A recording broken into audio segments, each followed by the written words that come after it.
সিলেট ঈদগাহ মাঠে রিক্সা নিয়ে কি বন্দরে চলে যাচ্ছি সিলেটে। দুই বন্ধু মিলা। বন্ধু, তোমার একটু পরিচয়টা দাও। আমি মোহাম্মদ আব্দুর রউফ, সহকারী শিক্ষক বিজ্ঞান। বহুদিন পরে রিক্সা উঠলাম সিলেটে।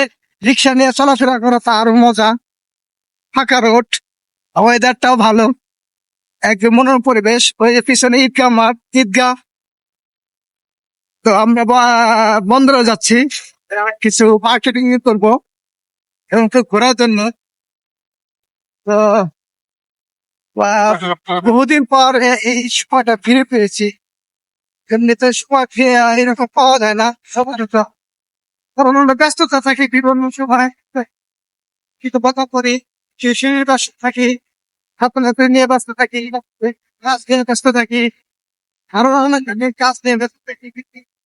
এই সময়টা আজকে দীর্ঘ 21 দিন ট্রেনিং শেষে আজকে একটু সময় পেলাম। তো এই সময়টাকে উপভোগ করার জন্য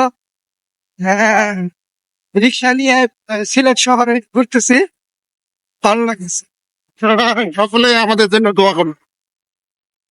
ঠিক আছে, সামনে একটা সুন্দর একটা কৃষ্ণচূড়া গাছ দেখতেছি। সিলেটে যে এত সুন্দর কৃষ্ণচূড়া দেখলে হওয়া কিনাকে শহরে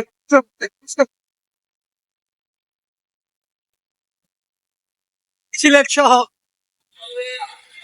এই রোডের নাম কি ভাই? কাজীটোলা। তো সবাই ভালো থাকবেন। আসসালামু আলাইকুম।